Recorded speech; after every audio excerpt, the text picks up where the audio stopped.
ආයුබෝවන් අදත් මැහුම් පාසලට ගොඩක් ආදරෙන් පිළිගන්නවා.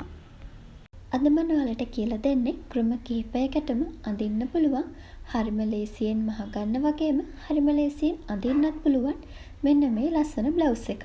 ඔයාලටම තේරෙයි මේ බ්ලවුස් එක මහ ගත්තට පස්සේ මහන්න වගේම අඳින්නත් කොච්චර ලේසිද කියලා. අපිට මේ බ්ලවුස් එක සඳහා මිමි දෙකයි අවශ්‍ය වෙන්නේ. ඒකෙන් එක මිම්මක් තමයි මේ විදිහට අත් දෙක යටින් ටේප් එක යවලා ඉහළ පපුවට මිම්ම මැන ගන්න ඕනේ. එතෙන් සිට ඔයාට බ්ලවුස් එක සඳහා අවශ්‍ය වන උස තමයි ඊළඟ මිම්ම වෙන්නේ. ගණනය කිරීම සඳහා මේ ඉහළ පපුවට මිම්ම 6න් බෙදා ගන්න ඕනේ. මම මේ බ්ලවුස් එක මහ ගන්න රෙදි වර්ග දෙකක් අරගත්තා. එකක් තමයි උඩින් පේන සිල්ක් රෙදි කොටස. මේක ටිකක් දුහුල් නිසා මම මේකට දාන්න ලයිනින් රෙදි කොටසකුත් ගත්තා. ඉතින් ඔයාලට ලයිනින් කරගන්න අවශ්‍ය නැති වුණත් මේ විදිහට රෙදි කොටස් දෙකක් ගන්න වෙනවා. එකම වර්ගෙන් වුණත් ඒක ගැටලුවක් නැහැ. අපිට තට්ටු දෙකක් විදිහට මේ බ්ලවුස් එක මහ ගන්න පුළුවන්. ඊට අමතරව බ්ලවුස් එක හැඩ කරගන්න මෙන්න මේ වගේ පටියකුත් භාවිතා කරනවා. අපිට මේ බ්ලවුස් එක සඳහා අනිවාර්යෙන් රෙදි ආර දෙකක් අවශ්‍ය වෙනවා. ඉහළ කොටසට සහ ලයිනින් කොටස සඳහා. ඉතින් මම ඔයාලට කලින් කිව්වා වගේ මේක එකම රෙදි වර්ගකින් හෝ රෙදි වර්ග දෙකකින් ඔයාලට ගන්න පුළුවන්. ඒ වගේම මේ ගන්න රෙදි සිල්ක් හෝ ඒ වගේ කඩා හැලෙන සුළු රෙදි වර්ගයක් නම් වඩාත් සුදුසුයි. මම මුලින්ම බ්ලවුස් එක සඳහා තියෙන රෙදි කොටස මේ විදිහට 4කට නවා ගන්නවා.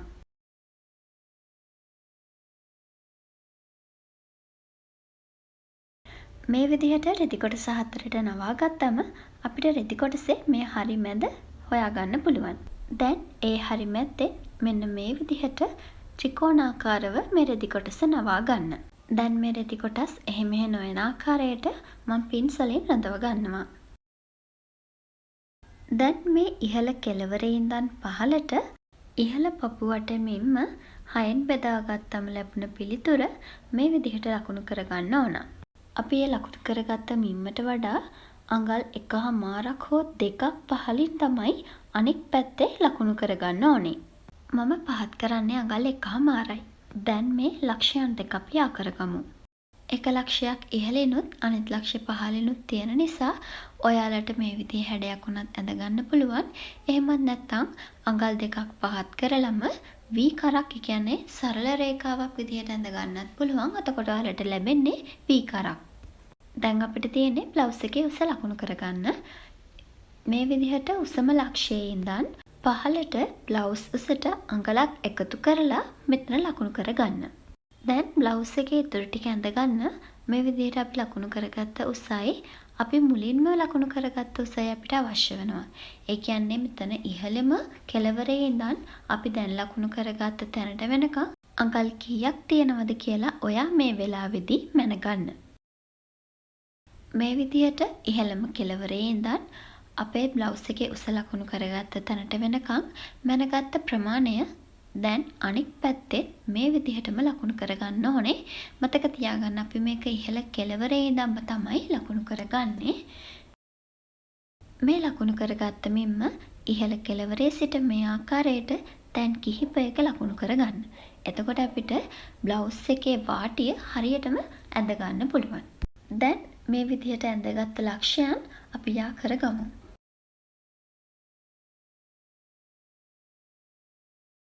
මේ විදිහට ඇඳගත්ත රෙදි කොටසේ මේ ඔයාලට පේන්නේ කර සහ මේ තියෙන වාටිය.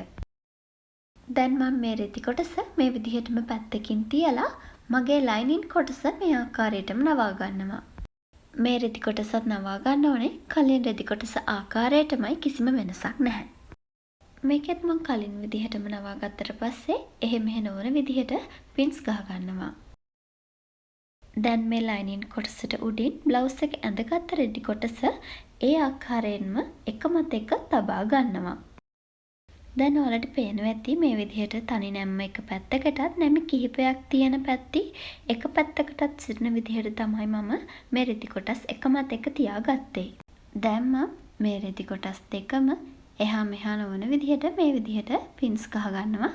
අනිවාර්යෙන් මේ වගේ කඩා හැලෙන රෙදිත් එක්ක ඔයාලා වැඩ කරද්දී නිතරම එහෙ මෙහෙ නොයන ආකාරයට පින්ස් වලින් රඳව ගන්න. නැත්තම් පොඩ්ඩක් හරි එහෙ මෙහෙ ගියොත් මේ ඇඳුම් වල හැඩය එහෙම් පිටින්ම වෙනස් වෙන්න පුළුවන්. දැන් අපි මේ රෙදි කපමු. මුලින්ම මම කපන්නේ මේ බ්ලවුස් එකට තියෙන රෙදි කොටස විතරයි. ලයිනින් එක දෙවෙනි පාරට තමයි කපා ගන්නේ. මොකද මේ රෙදි කොටස් දෙකම එකපාර කපන්න ගියොත් කඩතොළු වීම සිදු වෙන්න පුළුවන්. ඔන්න දැන් ඒ කපාගත්ත රේඛාව දිගේම ලයිනින් රෙදි කොටසත් කපා ගන්න.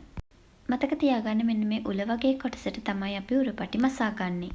දැන් අපි බ්ලවුස් එකේ වාටියත් කපා ගමු.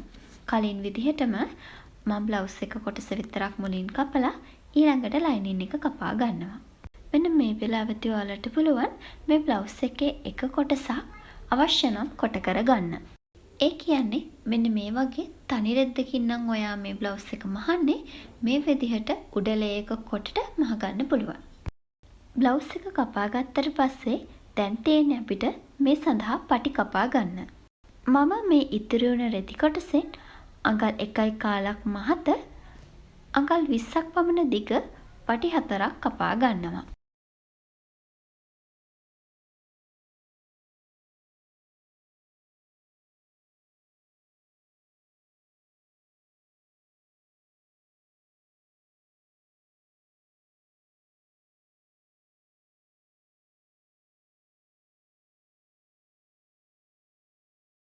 දැන් අපිට අවශ්‍ය කොටස් අපි කපාගෙන ඉවරයි. දැන් අපි මහන්නේ කොහොමද කියලා බලමු. ඒ සඳහා මම ලයිනින් එකයි බ්ලවුස් කොටසයි තමයි මුලින්ම ගන්නෙ. මේ අපේ කපාගත්ත බ්ලවුස් කොටස දිගහැරියට පස්සේ අපිට පේන විදිහ. දැන් මං ඊළඟට ලයිනින් කොටස මේසෙරට දාගන්නවා. ලයිනින් එකේ කන පිට අපිට පේන විදිහට තමයි අපි මේසෙ උඩින් තියාගන්න ඕනේ. බ්ලවුස් කොටස ලයිනින් එක උඩින් දාගන්න ඕනේ කන පිට අපිට පේන විදිහට. මේ ඔයාලට පේන තියෙන කොන් හතරට තමයි අපි මහගන්න පටි ටික මැහෙන්න ඕන. දැන් මම මේ කොන් හතර එහෙම නොයන විදිහට පින්සලේ රඳව ගන්නවා.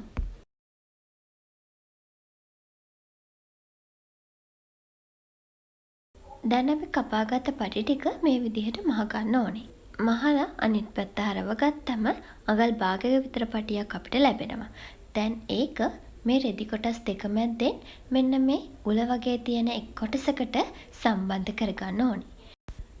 ඒ ආකාරයට කොන් හතරටම පටි හතර සම්බන්ධ කරගෙන තමයි අපි කරවටා මසාගන්නේ කන පිට පැත්තෙන්. එතකොට හොඳ පිට හැරෙව්වම මේ විදිහට වාට පටිය බලා ගන්න පුළුවන්. ඒ වගේම මේ කොන් අතරමැද තියෙන්නේ කර ඉස්සරහා සහ පසු කර ඒ වගේම අත් කටවල් දෙක. ඉතින් මේකේ එක තැනකට තමයි අපි මෙන්න මේ පටිය මසා ගන්න ඕනේ. මම මුලින්ම මේ බ්ලවුස් එක උඩ තියාගෙන මේක කොච්චර දිගට අපිට ඕනේද කියලා ලකුණු කර ගන්නවා. ඊට පස්සේ මම එතනට ගැටයක් දාගෙන මේ විදිහට රෙදි කොටස් දෙක හරහා යවා ගනිමින් මෙන්න මේ කරට සම්බන්ධ කර ගන්නවා. මේ විදිහට තියාගෙන කරවටේ මහගත්තම මෙන්න මේ විදිහට තමයි අපිට හොඳ පිට හරව ගත්තම මේක පේන්නේ. මේ විදිහට කරපටි හතරත් සම්බන්ධ කරගෙන අවසන් වුණාට පස්සේ මේ කරවටා අඟල් භාගෙට කන පිටින් මහගෙන යන්න ඕනේ. ඒ වගේම මේ බ්ලවුස් එකේ වාටිය තියෙන කවාකාරව නිසා මම ඕලොක් කරගෙන තමයි ඇතුල් පැත්තට හරවලා වාටිය ෆිනිෂ් කරගන්නේ. මම ඔයාලට දල වශයෙන් තමයි මේ බ්ලවුස් එක කොහොමද මහගන්නේ කියලා පෙන්නුවේ. දැන් අපි මහගන්න පටන් ගමු. මම මුලින්ම කරන්න මේ ගත්ත පටිය අඟල් කාලෙට මහගෙන යනවා කන පිට හරවගෙන.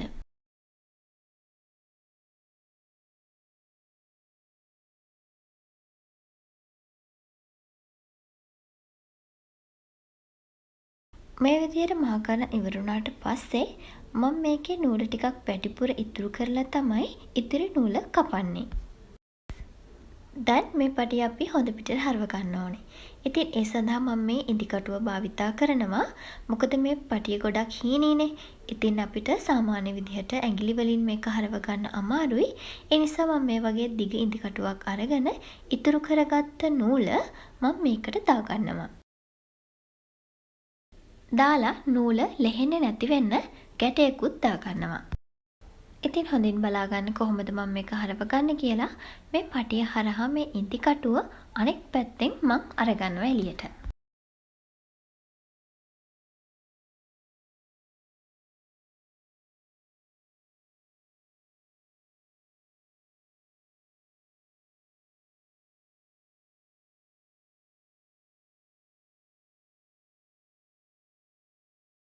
මේ විදිහට අනිත් පැත්තෙන් එළියට ගත්තම මේකත් එක්ක සම්බන්ධ වෙලා තියෙන නූල් කොටස දිගේ අනෙක් කෙළවරත් මේ පටිය හරහාම එළියට එනවා.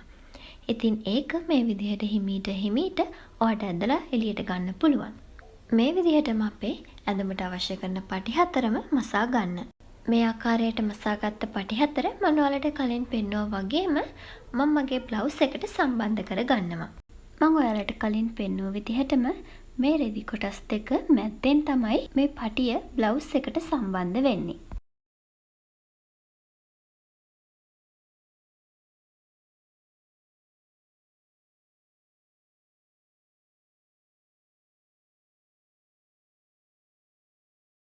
මේ විදිහට කොන් හතරට පටි හතර සම්බන්ධ කරගත්තට පස්සේ කරවට්ටා අඟල් භාගෙට මහගෙන යන්න.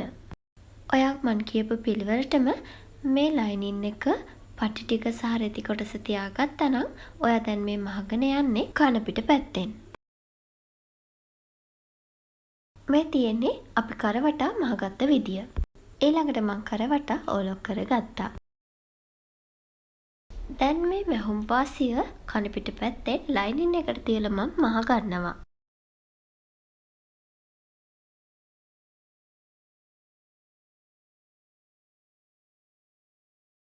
කරේ විදියට මහගත්තට පස්සේ බ්ලවුස් එකේ ඇතුල් පැත්තෙන් මේ විදියට තමයි අපිට කර පේන්නේ. මේ තියෙන්නේ බ්ලවුස් එකේ එළියෙන් තියෙන කර. මම දැන් බ්ලවුස් එකේ සහ ලයිනින් රෙදි කොටසේ වාටිය ඕලොක් කරගත්තා. බ්ලවුස් රෙදි කොටසේ විතරක් මේ විදිහට අඟල් කාලට විතර මේ ඕලොක් එක නවාගෙන මහගෙන යනවා.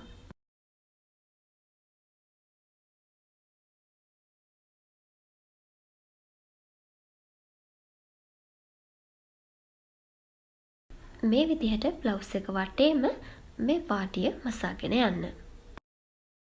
ඒ විදිහට මහගත් ඇඳුම තමයි මම මේ වගේ ක්‍රම කිහිපයකටම ඇඳගෙන තියෙන්නේ. ඒ වගේම තමයි මේ හතරවෙනි විදිහට බ්ලවුස් එක අඳින්න බලාපොරොත්තු වෙන් ඉන්නවනම් බ්ලවුස් එකේ කර කපන තැනදී එක පැත්තක් අපි වැඩිපුර අඟල් එකමාරක් විතර පහත් කරලා කපනවනේ. ඒ විදිහට කපන්නේ නැතුව දෙපැත්තම එක සමාන විදිහට කර කපා ගන්න. ඒ වගේම පටි මසා ගැනීමේදී පටි දෙකක් පමණක් මසා ගන්න. ඒ වගේම තමයි මම තව විදිහක් අඳින්න කියලා දෙන්නම්. මුලින්ම ඉස්සරහා පටි දෙක බෙල්ලට ගැට ගහගෙන ඊට පස්සේ පිටිපස්සේ පටි දෙක මේ විදිහට ඉදිරියට අරගෙන මේ පෙන්නන ආකාරයට ගැට ගසා ගන්න. ඉතින් අනිත් ඩිසයින් වල නම් ලොකු දෙයක් නැහැ. ඔයාලට මේ ඩිසයින් එක තියෙන විදිහෙන්ම පේනවා කොහොමද ඇදගන්නේ කියලා. ඉතින් මේ තියෙන මේ ඩිසයින් එකේ ඉදිරිපස්ස සහ පිටුපස්ස කොහොමද කියලා. ඉතින් ඔයාලත් උත්සාහ කරලා බලන්න. ඔයාලට ගැළපෙන ඩිසයින් එක මොකක්ද කියලා. ගැටලු තිබුණොත් අනිවාර්යෙන් කමෙන්ට් කරන්න. මම ඔයාලට රිප්ලයි කරන්නම්.